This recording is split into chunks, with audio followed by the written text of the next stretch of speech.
오늘 우리에게 은혜 주실 하나님의 말씀은 신약성경 로마서 8장 1절부터 11절까지의 말씀입니다.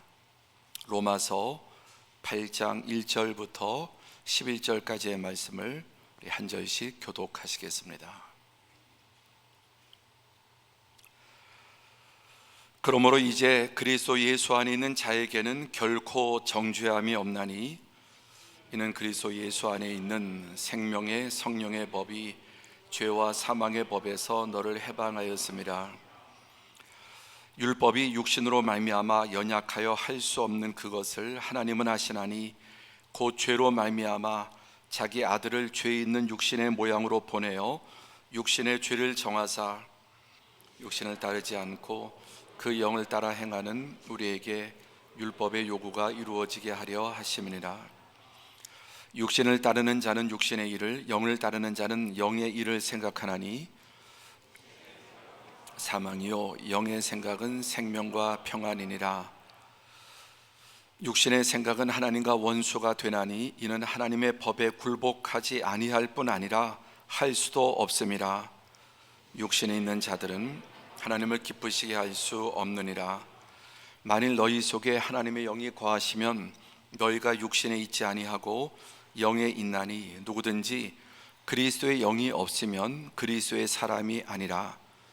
또 그리스도께서 너희 안에 계시면 몸은 죄로 말미암아 죽은 것이나 영은 의로 말미암아 살아있는 것이니라. 다 함께 예수를 죽은 자 가운데서 살리신 이의 영이 너희 안에 거하시면 그리스도 예수를 죽은 자 가운데서 살리신 이가 너희 안에 거하시는 그의 영으로 말미암아 너희 죽을 몸도 살리시리라. 아멘. 할렐루야.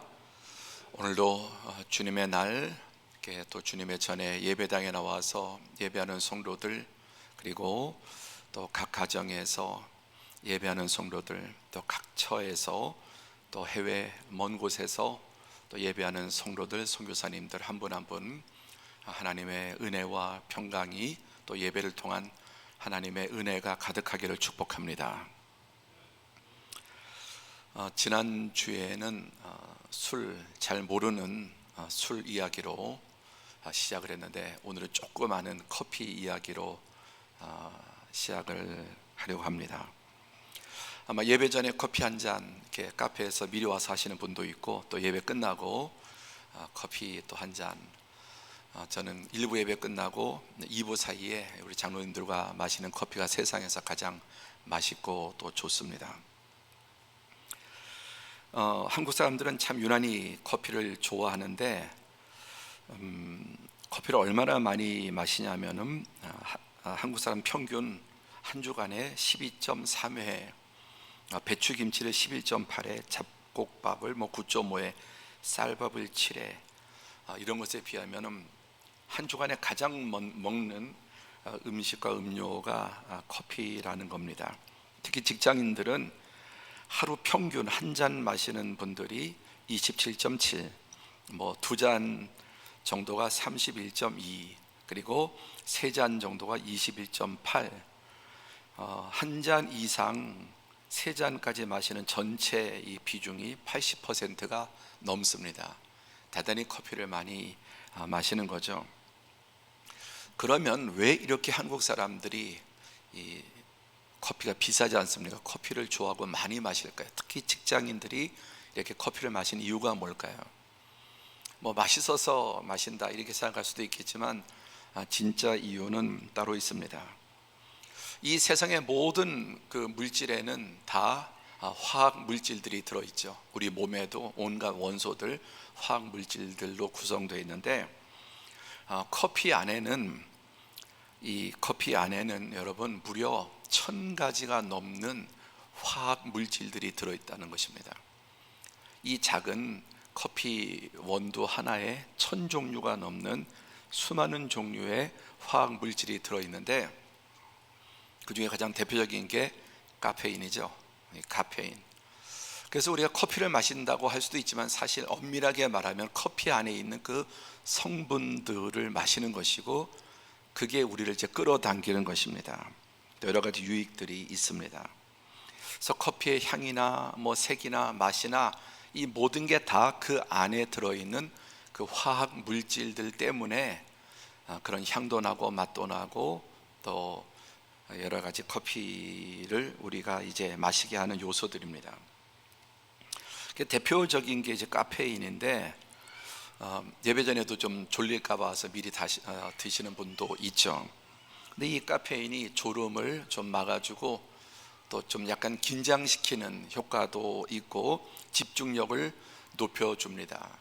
그래서 공부하는 대학생들, 직장인들 또 뭐 회의할 때 저도 하루에 뭐 평균 한 3잔은 마십니다. 새벽 예배 아침에 일어나서 새벽 예배 끝나고 한 잔, 그리고 이제 아침에 또 한 9시, 10시쯤에 한 잔, 점심 먹고 한 잔. 그런데 이게 자꾸만 당기는 거예요. 몸에서 근데 그 중에 이제 카페인 성분이 가장 중요한 것 같습니다. 공부하거나 또 회의를 하거나 장시간 운전하면 자꾸만 이제 휴게소에서 마시게 되는 이유들이 다 거기에 있습니다.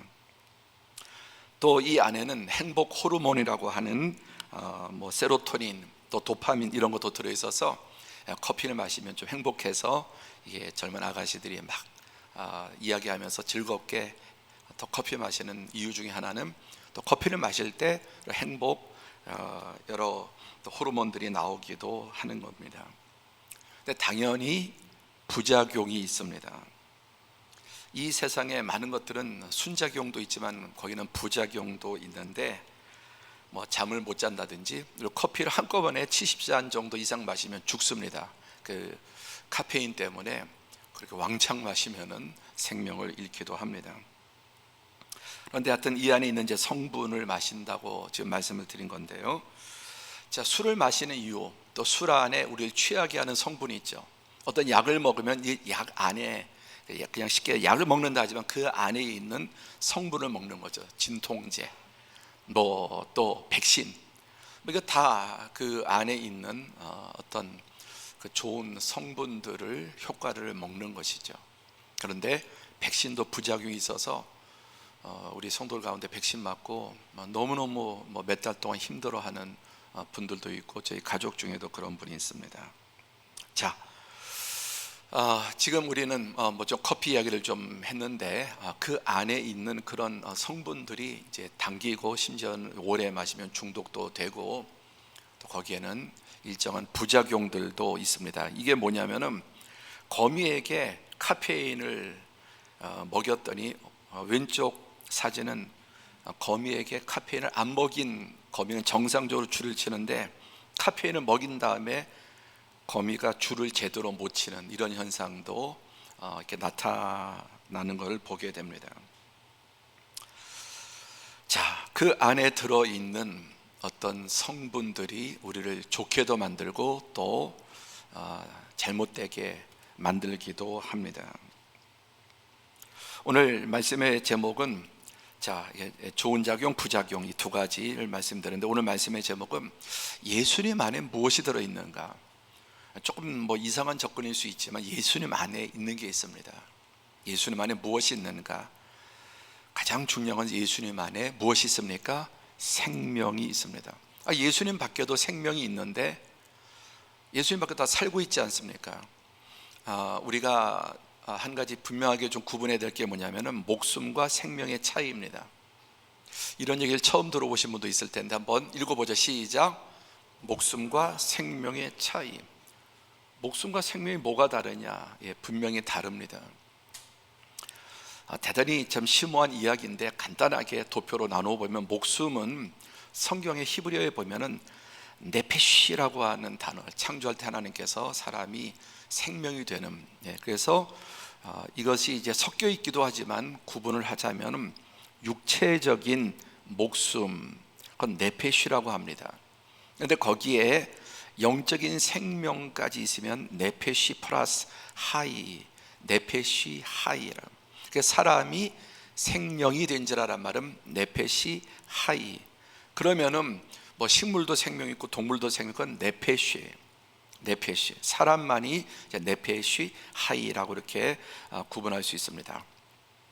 그래서 목숨은 목숨만 있는 거고 생명은 목숨도 포함하는 거예요. 자, 목숨은 3차원적인 것이어서 시간과 공간과 물질의 제약을 받습니다. 그러나 생명은 3차원을 뛰어넘어서 4차원 그 이상 시간, 공간, 물질을 다 초월합니다. 자, 목숨은 하나님께서 창조하셨죠. 그래서 생로병사가 있고 죽으면 소멸합니다. 유한합니다. 근데 생명은 하나님이 창조하신 이후로는 영원합니다. 영원한. 그리고 목숨은 외부의 공급, 물리적인, 물질적인 공급, 공기, 물, 영양분, 이걸 계속해서 공급받아야지 목숨이 유지되지, 끊기면 목숨도 끊깁니다.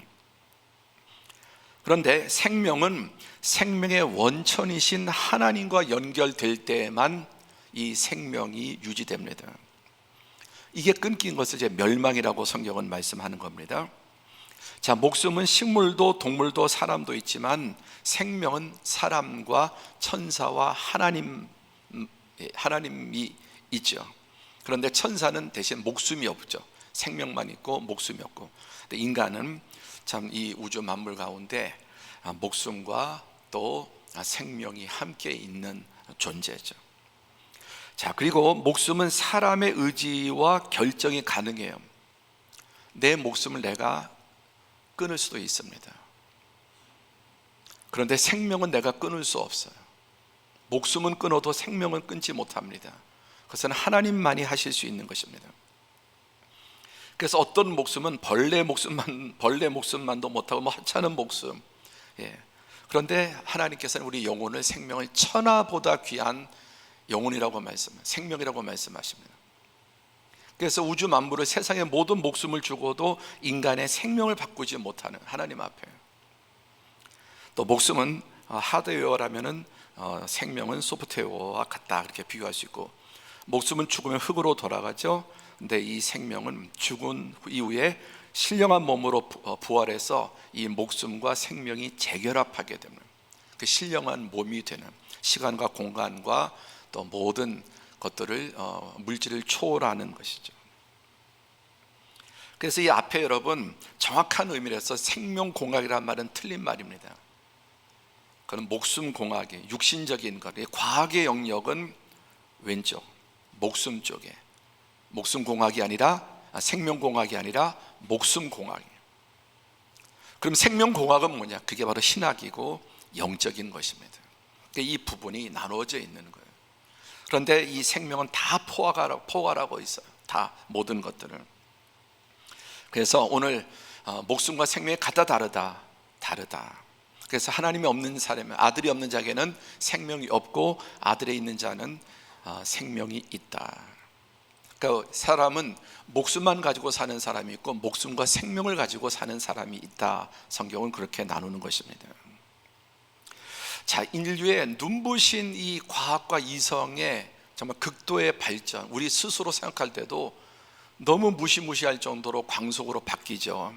그런데 지금 여러분, 인간의 이성과 과학이 도달한 것이 몇 차원입니까? 3차원을 아직 못 넘고 있어요. 그렇게 자랑하는 인류의 과학과 모든 이성이 1차원, 2차원, 3차원을 4차원에 진입하는 게 목적인데 이 벽을 못 넘고 있습니다. 그럼 실제 여러분 한 몇 차원 정도까지 있을까요? 물리학자들이 지금 발견해낸 것이 11차원까지. 근데 10차원인가 11차원인가 이것도 서로 의견이 분분한데 하여튼 10차원 아니면 11차원까지 있다라는 게 물리학자들의 발견이에요. 11차원을 상상으로 이렇게 표시한 촉근 이론, 막 그런 얘기입니다.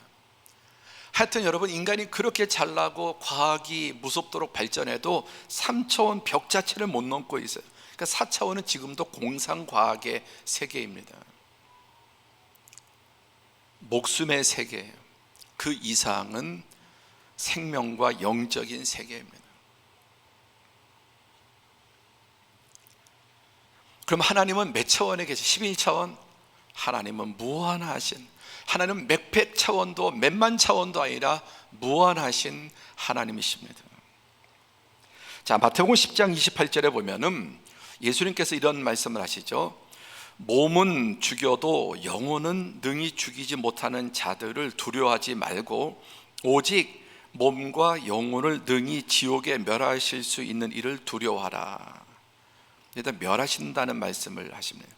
자, 그럼 몸을 빼고 가로한 것으로 한번 읽어보시면 이렇게 이해하시면 됩니다. 몸 대신 가로에 시작. 목숨은 죽여도 생명은 능히 죽이지 못하는 자들을 두려워하지 말고 오직 목숨과 생명을 능히 지옥에 멸하실 수 있는 이를 두려워하라. 아멘. 분명하게 혼용돼서 사용할 때도 있지만은 이것을 나누는 것입니다. 유물로서는 영과 육과 물질이 다 하나예요. 다 하나예요. 그러나 성경은 영과 혼과 육신을 다 나누지 않습니다. 무한하신 하나님의 그 지혜와 신비가 들어있는 것입니다. 그래서 오늘 예수님 안에 있는 생명 가운데 우리 먼저 무엇을 나눠야 된다? 목숨하고 생명은 같다 다르다? 다르다. 우리는 목숨을 부지하게 해서 사는 사람이 아니라 생명을 얻고 더 풍성한 목숨 위에 풍성한 생명과 영원한 생명을 그리스도 안에서 가지고 사는 사람입니다. 자, 예수님은 누구신가요? 이렇게 질문하면 갑자기 훅 들어오면 별로 말할 게 없는 분도 있고 엄청나게 많이 끝도 없이 말할 수 있는 분도 있겠죠. 가장 중요한 핵심은 예수님은 누구십니까? 요한복음 1장 1절에 태초에 말씀이 계시니라. 이 말씀이 하나님과 함께 계셨으니 이 말씀은 곧 누구라? 하나님이라. 예수님은 태초부터 말씀으로 계신 하나님. 그래서 성부, 성자, 성령 삼위일체, 예수님은 태초부터 계신 하나님이시다. 그런데 이것만 대답하면 예수님에 대한 대답의 일부밖에 안 되죠. 가장 기본적인 첫 번째 대답이 이것입니다. 두 번째 대답은 뭐냐? 요한복음 1장 14절에 말씀이 육신이 되어 우리 가운데 거하시매. 태초부터 계시던 그 말씀, 영원하신 그 말씀이 육신이 되어 목숨을 가지고 이 세상에 오신, 예수는 빛이시고 생명이신데 영이신데 태초부터 말씀으로 영으로 빛으로 생명으로 계시던 그분이 육신이 되어 목숨을 입고 이 땅에 태어나셨다. 우리 가운데 거하셨다. 창조주가 피조 세계 안으로 시간과 공간과 물질의 물리 세계 안으로 창조주가 들어오셨다는 말씀을 이렇게 멋지게 표현하고 있는 것입니다. 다시요, 예수님 누구신가? 태초부터 말씀으로 계시던 하나님 그분 자체. 그런데 그분이 말씀이 육신이 되어서 하나님이 인간이 되어서 빛이고 영혼이시고 생명이신 그분이 목숨을 입고 이 땅에 오셨다. 세 번째, 왜 그렇습니까? 무엇 때문에 그렇게 하셨습니까? 보라, 세상 죄를 지고 가는 하나님의 어린 양. 아담이 온 인류가 지은 죄, 아담의 원죄, 조상죄, 자범죄, 고범죄, 모든 인류의 세상 죄를 다 대신 지시고 대속의 죽음을 죽으시기 위해서, 그래서 목숨도 잃고 생명도 잃어 영원한 멸망을 당한 그리를 구원하시기 위해서, 목숨을 가진 우리를 위해서 목숨을 입으시고 생명을 가진 우리를 구원하기 위해서 그분이 목숨과 생명이 되어서 육신의 이 땅에 오셔서 세상 죄를, 나의 죄, 조상 죄, 온 인류의 죄, 아담의 죄를 다 지시고 십자가의 대속의 제물로 죽으시기 위해서 이 땅에 오셨다. 자, 예수님은 누구시다? 태초부터 되신 하나님. 두 번째, 예수님은 그 하나님이 육신이 되신 분이시다. 세 번째, 예수님 누구시다? 그 하나님이 육신이 돼서 이 세상에 죽으러, 나를 위해 대속의 죽음을 죽기 위해서 오신 분이시다. 할렐루야. 말도 안 되는 이야기죠. 사실 말도 안 되는, 그게 복음이에요. 신비한 하나님. 정말 상상할 수 없는 은혜고 상상할 수 없는 이야기입니다.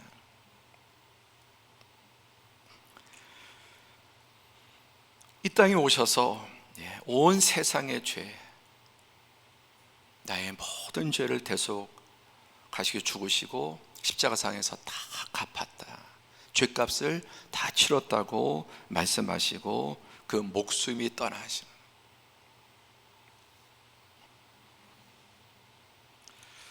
자, 저는 이제 오늘부터 계속 예수님 안에 있는 것이라고 하는 큰 주제 가운데 예수님 안에 어떤 것들이 있는지를 나누려고 합니다. 예수님 안에 있는 것. 골로새서 2장 2절 3절에는 모든 풍성함과 하나님의 비밀인 그리스도를 깨닫게 하려 함이니, 다 함께 시작. 그 안에는 지혜와 지식과 모든 보화가 감추어져 있다. 모든 풍성함, 이 풍성한 무제한, 무한한 풍성함을 말하고요. 그 다음에 여기에 두 가지 핵심이 비밀, 감추어져 있다. 2절에는 비밀이다. 그 다음에 3절 끝에는 감추어져 있다. 예수님 안에는 모든 종류의 무한한 풍성함, 영원한 풍성함과 지혜, 지식, 모든 종류의 보화가 다 그 안에 감추어져 있다.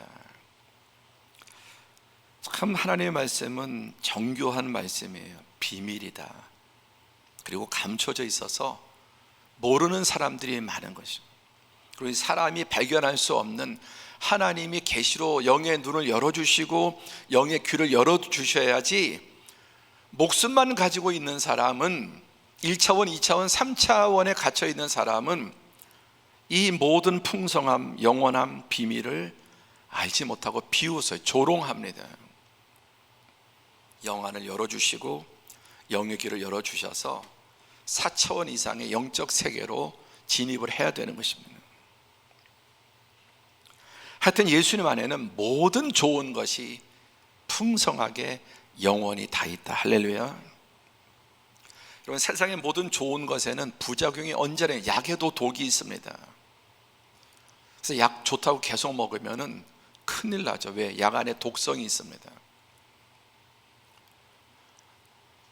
정주영 회장 작고하셨지만은 제가 그분 그 기사를 하나, 신문 기사를 읽었는데 30억을 주고 산삼을 3시간 반 동안 아작아작 그 뿌리부터 잎사까지 싹 이렇게. 근데 그 산삼 30억짜리 산삼 안에도 독성분이 있는, 모든 세상의 약에는 독이 있습니다. 아까 커피가 좋은 면도 있지만 그 안에 독성도 있습니다.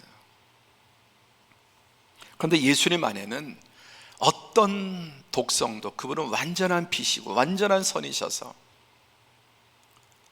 모든 풍성함과 영원함, 지혜, 지식, 모든 보화가 있는데 비밀이고 감추어져 있다.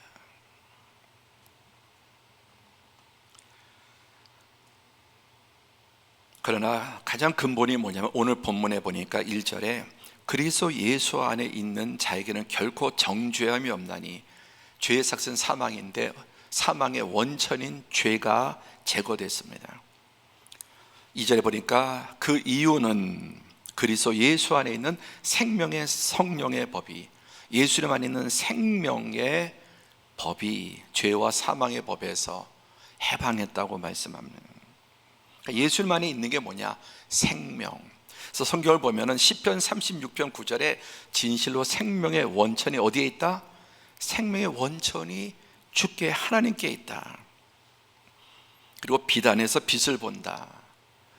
놀라운 말씀들이죠. 요한복음 1장 4절엔 그 안에 생명이 있었다고 말씀합니다. 요한복음 3장 16절에는 하나님이 영원한 생명을 이 땅에 보내주셔서 목숨과 생명을 잃은 우리를 멸망하지 않고 영원한 생명을 얻게 하기 위해서 이 땅에 오셔서 태초에 생명을 주신 그분이 이제는 영원한 생명을 우리에게 오셔서 주신 것입니다.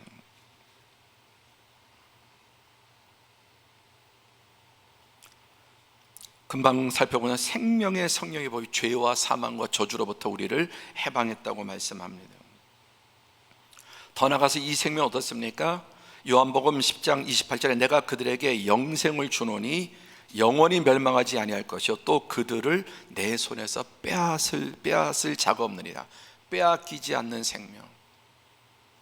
처음에 주신 이 생명과 목숨 빼앗길 수 있었지만은 이제 예수님 안에 주어진 두 번째 중생, 그 안에는 목숨과 생명은 영원히 빼앗기지 않는 생명을 주신다고 말씀하셨습니다. 자, 로마서 5장 17절에 보면 한 사람의 범죄로 말미암아 사망이 그 한 사람을 통하여 왕노릇하였은즉, 한 사람 누구? 아담을 통해 이 세상에 죄가 들어오고 이 죄를 따라서 모든 저주와 고통과 죽음이 왔습니다. 그래서 그 한 사람 아담 때문에 온 세상에 무엇이 왕노릇합니까? 사망이 왕노릇하는, 모든 꼭대기에 죽음이 있고 사망이 있는 겁니다. 근데 여기 보세요. 더욱 아담 때문에 온 세상의 우주에 죽음이 왔다면, 하물며 아담 때문에, 그까지 아담 때문에 왔다면 더욱 은혜와 의의 선물을 넘치게 받은 자들은 한 분 예수 그리스도를 통하여, 아담이 죽음을 가져왔다면 하나님의 아들이신 예수님이 왔을 때, 세상에 들어왔을 때 생명 안에서 세세토록 왕노릇하는. 여러분, 하나님의 말씀은 어설픈 말, 창세부터 요한계시록까지 그 정교함에 정말 시편 하루에 7번 찬양한다. 완전한, 진리는 완전한 이 하나님의 진리는 태초에 말씀이 계시고 하나님이셨던 그분이 세상 죄를 지기 위해서 이 땅에 오셔서 십자가상에서 대속의 죽음을 죽으심으로 아담을 통해 들어온 모든 죄와 저주와 사망을 다 이제 제거하시고 이제는 생명 안에서 세세토록 왕노릇하게 될 것을 말씀하시는 것입니다. 자, 오늘 말씀은 예수님 안에 있는 생명인데, 그럼 여러분 안에 이 예수님의 생명이 있습니까? 이런 건 좀 안 물었으면 좋겠죠. 네. 저는 오늘도 성령께서 여러분의 마음속에 정말 직격탄으로 내 안에 이 생명이 있는가, 지난주에 당신은 하나님을 맛보았습니까? 어떤 분에게는 좀 죄송하지만 계속 그 성령께서 그 좀 마음을 괴롭혀서 잠도 못 자고, 나는 정말 하나님을 맛보았나, 수십 년을 믿었는데, 모태신앙이라고 하는데, 저는 오늘 좀 성령께서 여러분에게 좀 이 질문을 심각하게, 여러분 안에 예수님의 생명이 있습니까? 우리가 직면해야 될 질문입니다. 그게 뭔 말인지도 모를 수도 있습니다. 있는데도 뭔 말인지 모를 수도 있고, 또 오래 교회를 다녀서도 오랜 여러분 신앙의 연조가 내 영적인 성숙을 보장하지는 않습니다. 그래서 믿은 지 얼마 안 됐는데도 벌써 이 생명과 하나님의 맛을 본 사람이 있고, 모태신앙이고 수십 년을 교회 다녀도 그 생명도 없거나 모르거나, 또는 있어도 그냥 목숨 깔딱깔딱 붙어있듯이 이 생명이 있긴 있는데 있는 줄도 모를 정도로 몰라. 그리고 깔딱깔딱 겨우 붙어있어요. 정말 중환자실에 숨 그냥 넘어갈까 말까 하는 것처럼 오늘날 교회 안에 이 생명이 풍성하지 않고, 자, 목숨도 건강한 사람이 있잖아요. 아주 활기차고 건강한 분이 있고, 어떤 분은 너무 병약하고 몸이 약해, 늘 그냥 너무 그냥 힘이 없고 그냥 겨우겨우. 이 생명도 마찬가지예요. 이 영적인 생명도 풍성하게 영적인 생명의 지배를 받는 사람도 있고, 있는지 없는지도 모르고 또 너무나 미약하게 이 영적 생명이 붙어있는 분도 있는데, 저는 오늘 이 생명이 이미 있지만 모르는 분은 깨닫게 되기를 바랍니다. 그리고 이 생명이 미약한 분은 강력하게 이 생명이 약동하기를 축복합니다. 그럼 생명이 있는 증거가 뭐냐? 목숨하고 생명은 다르다 그랬죠. 그럼 생명이 있는 증거가 뭐냐? 어떻게 알 수 있으며 무엇으로 증명할 수 있는가? 자, 오늘 본문 6절에 보니까 육신의 생각은 사망이요 영의 생각은 생명과 평안이니라. 영의 생각을 하는 거예요. 영의 생각을. 이 생명이 있는 사람은 영의 생각을 많이 할까요? 조금 할까요? 많이 풍성히 하겠죠. 근데 이 생명이 있어도 약한 사람은 영의 생각을 많이 할까요? 조금 할까요? 조금만. 영의 생각을, 영적인 생각을 하게 되고, 증거가, 그 다음에 그 결과는 평안이 있습니다. 그 삶에 내면에 평안이 있습니다. 요한일서 5장 11절에 또 증거가 이것이다. 하나님이 우리에게 영생을 주신 것과 이 생명이 그의 아들 안에 있는 그것이니라. 그래서 첫 번째 확인은 예수님이 믿어지는 거예요. 예수님이 믿어지는 사람은 생명이 있다. 아들이 있는 자는 생명이 있고 아들이 없는 자는 목숨만 있지 생명이 없는 거예요. 함께 합니다. 아들이 있는 자는 생명이 있다. 쉽게 말해서 예수님이 내가 믿어진다, 이거 아무나 믿는 게 아니라고 그랬죠. 얼마나 많은 사람들이 비웃습니까? 안 믿는 사람들이 더 많아요. 무슨 말 같지 않은 소리를 하고 왜 3차원을 못 넘어서고 있어요. 하나님은 10차원, 11차원도 넘어서는 분인데 물리학으로 11차원이 있다고 하는데 아직 4차원의 벽도 언제 넘을 줄은 몰라. 그러니까 3차원에 갇혀서 못 알아듣는 거예요. 오직 하나님께서 그 영을 열어주시고 귀를 열어주시고 마음을 열어주시고 그 안에 중생 성령으로 영이 새롭게 태어난 사람, 그 증거가 뭐냐면은 아들이 있는 거예요. 더 쉬운 말로 예수님이 믿어지는 거예요. 아멘. 그 사람에게는 생명이 있는데 생명의 풍성함과 또 생명의 빈약함이 다른 것이죠. 아들 안에 생명이 있습니다. 자, 좀 더 이제 구체적인 건, 첫 번째 증거는 예수님이 믿어지는 거다. 예수님이 믿어지는 거다. 그리고 결정적인 것이 뭐냐면은 평안입니다. 평안. 샬롬, 우리나라 말로 안녕, 안녕. 똑같은 말이에요. 근데 훨씬 이 평안이란 말은, 샬롬이란 말은 비교할 수 없을 만큼 풍성한 말입니다. 요한복음 14장 27절에 평안을 너희에게 어떻게 하노니? 끼치노니. 곧 나의 평안을 너희에게 주노라. 이 평안은 끼치고 준다는 거예요. 그리고 이 평안은 내가 너에게 주는 것은 세상이 주는 것과 같이 아니하니라. 여러분, 휴양지에 가면 편하죠. 좋은 침대, 좋은 숙소, 좋은 차, 편안하죠. 편안한 것과 평안은 달라요. 돈 주고 편안은 살 수 있지만 평안과 편안한 건 달라요. 아까 목숨과 생명이 다른 것처럼 세상이 주는 것과 같지 아니에요. 그래서 수많은 사람들은 편안하지만 하나도 안 평안이 없는 사람이 많아요. 편안은 한데 집도 차도 뭐 모든 비서도 있고 다 해주고 편안해.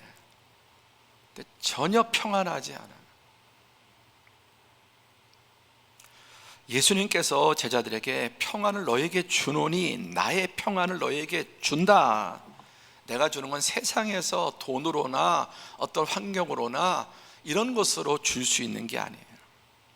그래서 너희는 마음에 근심하지도 말고 두려워하지도 말라고 말씀하셨습니다. 요한복음 20장 19절에 제자들이 다 예수를 부인하고 십자가 예수님 죽은 줄 알고 그래서 끝난 줄 알고 다 이렇게 골방에 숨어서 문을 꼭꼭 걸어 담그고 유대인들이 죽일까 두려워하고 있습니다. 완전히 두려움에 사로잡혀 있습니다.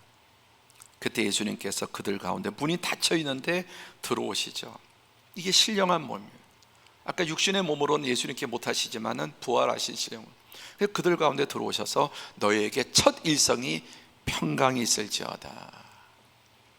오늘 이런 일 저런 일로 인해서 마음에 평안함이 없는 분들, 이 예배를 통해서 우리 주님이 주시는 이 평강이 여러분에게 가득하기를 축복합니다.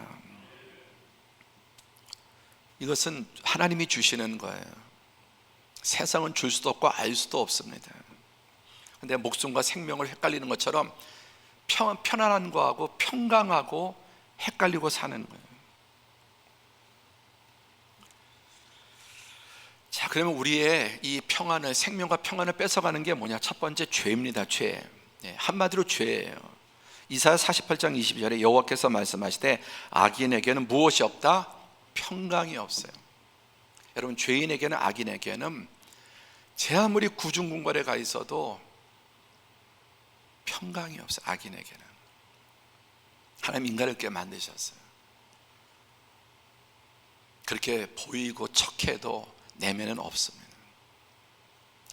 지금 대장동 사태로 인해서 여러분 그 안에 연루된 사람들이 얼마나 좌불안석인 사람들이 많겠습니까? 그렇죠? 여러분 그거에 대해서 전혀 여러분은 두려움 없죠? 그렇죠? 그런데 이 일에 지금 연관돼서 뭐 여든 야든 민이든 관이든 하여튼 얼마나 지금 그 안에 평강이 없는, 죄를 지으면 그 안에는 평강이 없어요. 근데 의인은 사자처럼 담대하는. 저는 대장동 문제 때문에 뭔가 불안한 게 아니라 빨리 좀 그게 다 싹쓸이 좀 됐으면 좋겠어요. 다 그냥 하여튼 누구를 막론하고 다 좀 드러나서 연관된 사람들이 얼마나 불안하고 여러분 두렵겠어요. 악인에게는 평강이 없습니다. 모든 죄는 여러분 사람에게 평강을 뺏어갑니다. 그래서 이 안에 쉽게 알 수 있는 이 안에, 이 명치 같은 이 안에 뭔가 이렇게 답답하고 막혀 있고 아무것도 없는데 뭐가 있어. 이 안에 우울하든지 눌려 있든지 뭔가 응어리 표현할 수 없는 눌림. 악인에게는 여러분 그게 없어지지 않아요. 그래서 뭐 술로, 쾌락으로, 성적으로 뭐 어떤 것으로 해봐야 더 깊어질 뿐이에요. 죄. 두 번째가 다 죄와 연관된 건 원한 상처, 응어리. 사람들 마음속에는 여러분 특히 뭐 어릴 때 받은 상처, 열등감, 뭐 비교의식, 또 자기의 어떤 그 핸디캡, 이런 것들, 또 부모에게 받았던 상처 또는 원한 응어리, 이런 거 있죠. 우리 한이라고 그러죠. 한.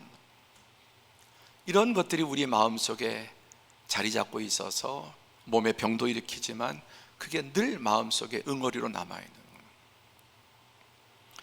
우리가 요셉을 너무나 좋게만 이렇게 생각하죠. 요셉이 형제들에게 집안에서도 그렇게 왕따 당하고 10명의 형들이 자기를 죽이려고 하다가 노예로 팔려가고 그 혹독한 노예 생활, 그리고 또 마음 다잡고 신앙으로 하나님 앞에서 보디발의 가정에서 그렇게 열심히 성실히 살았는데 보디발의 아내 유혹을 이겼는데 보디발이 표창을 줘도 모자랄 판에 그 아내 말만 듣고 듣지도 않고 요셉을 감옥에 다녀. 그 한과 응어리가 형제들에게 팔리고 미움당하고 원한 억울한 누명을 쓰고, 얼마나 요셉이 그 마음속에 원한과 상처와 응어리가 가득했겠습니까? 창세기 50장 보면 이제 형제들을 만나 요셉이 통곡을 하면 주체할 수 없는 그 응어리와 원한, 이런 것들이 터져 나오는 거예요. 우리 한국 사람들에게 참 응어리가 많죠. 또 한이 있다고 그러죠. 어릴 때부터 집안 환경이나 부모에 의한 상처, 부부간에, 또 남편에 의해서, 또 어떤 자신의 그 열등감, 계속되는 실패, 이런 것들. 여러분, 이 원한과 상처, 응어리는 사람이 풀어주지 못합니다. 하나님만이 풀어주실 수 있어요. 이 요셉의 이 원한, 상처, 응어리를 하나님께서 때가 되니까 풀어주시는, 오늘 예배 가운데 남모르는 그 마음속에 정말 깊은 상처, 응어리, 또 어떤 원한, 또 자기 자신만의 깊은 열등감이 있는 분이 있다면 오늘 하나님께서 치유하시고 풀어주시기를 바랍니다. 늘 이 안에, 그래서 사람 안에는 80 노인이 되어도 그 안에 내적 과거의 어린애가 울고 있는, 내 안에 울고 있는 소녀가 있고 소년이 있는, 80이 되어도 대통령이 되고 재벌이 되고 겉보기에는 너무너무 뭐 용맹한 장수 같아 그 안에 울고 있는 자아들이 있는 거예요. 어린 시절의 상처, 응어리, 열등감, 버림받음.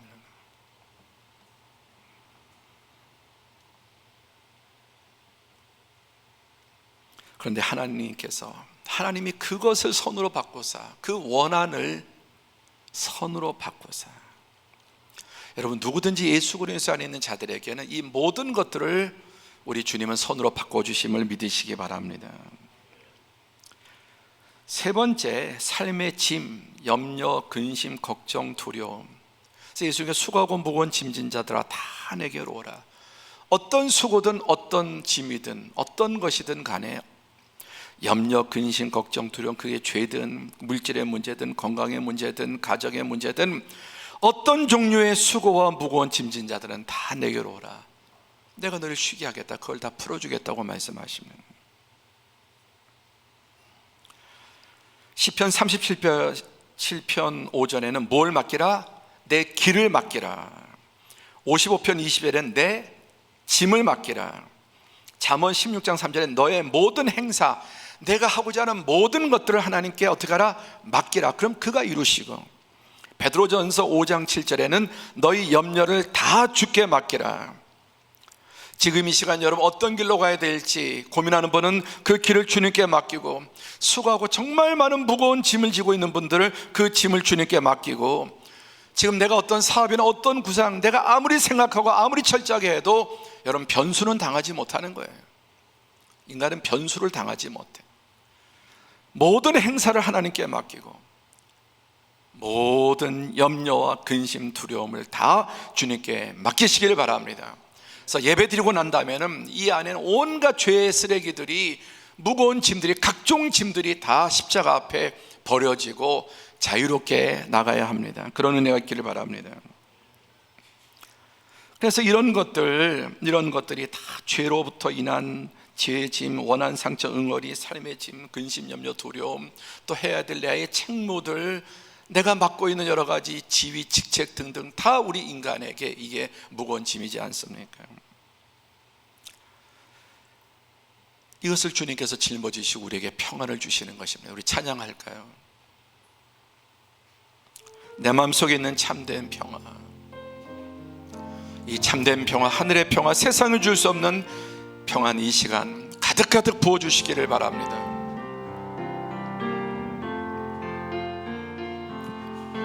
내 맘속에 있는 참된 이 평안이 누구도 빼앗을 수 없네.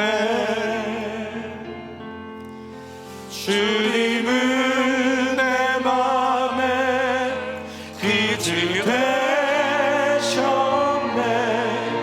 오주 없이 살 수 없네. 오주 없이 살 수 없네. 오직 주께만 누워 있네. 주님 없는 세상 평화 없네. 오주 없이 살 수 없네. 평화 없는 세상, 고통과 싸움뿐, 사람들은 무서워더래.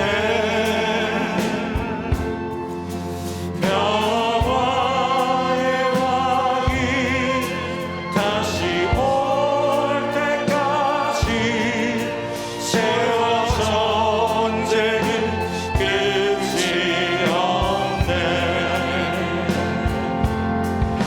오주 없이 살 수 없네.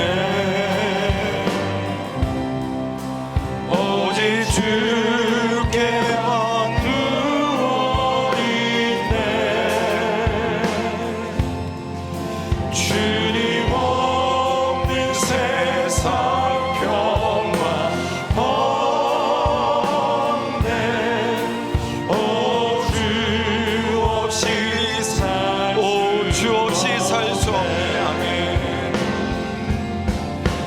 오주 없이 살 수 없네. 오직 주께만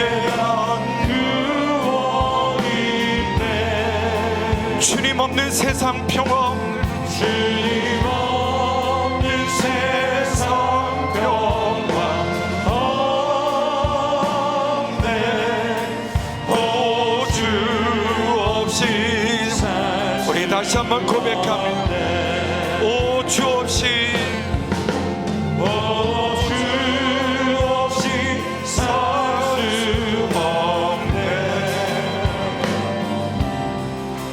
오직 주께만 구원이 있네. 주님 없는 세상 평화 없네. 오 주 없이 살 수 평화 평화로다. 아멘. 평화 평화로다. 하늘 위에서 내려오네.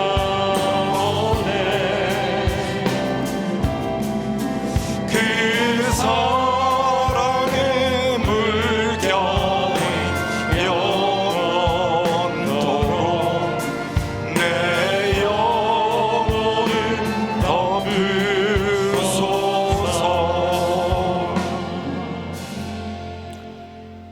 어떻게 아냐고요? 경험해 봤으니까 알지, 맛봤으니까 알지. 저는 어릴 때부터 몇 년 전까지 항상 이 안에, 남의 얘기 들은 얘기 하는 거 아니에요. 내 안에 응어리도 있고 짐도 있고 금신도 있고 죄로 인한 그 끔찍한 무거운 짐, 뼈를 말리는 고통, 상처와 응어리와 열등감, 그리고 내가 짊어져야 될 그 직무의 무거움들,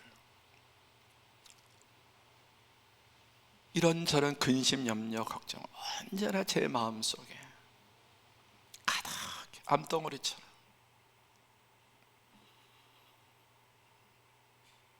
근데 지금은 하나도 없다고 말할 수 있어요. 하나도. 한 3년 된 거예요. 이게 풀리는 거예요. 믿는 과정 속에서 언제나 이 안에 뭐가 있어? 누르고 있는 거예요. 영적인 암덩어리 같은 거 하나하나 풀려나와. 물론 여전히 여러분, 우리가 육신을 가지고 있기 때문에 순간 이런 근심 저런 근심 염려 있습니다. 그렇지만은 이 영이 주는 평안을 결코 육신의 그런 근심 염려 걱정 따위가 이기지 못해요. 쟤네는 거기에 압도당했다면은 내 안에 하나님이 주시는 그 자유함과 생명과 평안이 이제 그것을 압도하는 거예요. 정말 아무것도 없어요. 씻은 듯이 나와버렸어요. 아무 문제가 없는 게 아니라 모든 문제 중에도, 질병 중에도, 부도의 위기 중에도, 가정의 파탄의 위기 가운데도, 자식 문제 가운데, 돈 문제 가운데 아직 우리가 육을 가지고 있잖아요. 그래서 여전히 우리는 이런저런 육신에 관계된, 목숨에 관계된 어려움들이 있어요. 그건 여전히 저에게도 지금 있어요. 근데 내 마음속에 있는 참된 평안이, 이 생명이 그 모든 것들을 다 물리치고 이제는 오히려 생명의 샘이, 기쁨의 샘이 되고, 아무것도 온통 두려움에 사로잡혀 있는, 염려와 근심에 사로잡혀 있는. 말씀을 맺겠습니다. 예수님 안에 있는 모든 것의 특징은 세 가지 특징이 있어요. 오늘 첫 번째, 그 생명과 평안을 말씀드렸는데, 자, 첫 번째 시작. 부작용이 없어요. 아멘. 이 세상에 어떤 약에도 부작용이, 독이 있어요. 그래서 아무리 먹어도 죽어요. 약도 과용하면은 심각한 부작용이 생겨요. 예수님 안에 있는 것은 어떠한 부작용도 없어요. 완전한 선과 완전한 빛이세요. 갈라디아서 5장 23절에 이러한 것을 금지할 법이 없다, 이런 말씀이 있는데 같은 맥락이에요. 성령의 열매는 금지할 법이 없어요. 이 세상에 어디의 법에서도 금지할 법이 없는, 왜냐하면 부작용이 없는. 두 번째, 예수님 안에 있는 것은 반감기가 없어요. 약을 먹으면 내성이 자꾸만 생기죠. 진통제 한 알만 먹었는데 두 알, 세 알 먹고, 수면제 반쪽만 먹었는데 한 알 먹고 두 알 먹고, 이게 자꾸만 내성이 생기고 효과가 반감해요. 커피 마시고 또 한 3시간 자면 또 마시고 싶고 또 마시고 싶고 뭐든지 그래요. 그런데 예수님 안에는 세상 거는 반감을 하다가 완감이, 완전히 효과가 없어져요. 죽음 앞에서는 아무 의미도 없어져요. 그런데 예수님 안에는 오히려 점점 더 증가해서 에스겔 47장에 보니까 처음엔 발목 수준에서 무릎 수준, 허리 수준, 나중에는 하야와 같이 건널 수 없는 생수로 가득한 거예요. 저는 우리 어머님의 많은 말씀 가운데 정말 잊을 수 없는, 세상의 모든 건 다 이제 별로, 이것도 별로 저것도 별로, 그런데 예수님은 믿으면 믿을수록 점점 더, 아니 오직 이제는 예수님만 남는 거예요. 세상에 믿던 건 다 끊어져.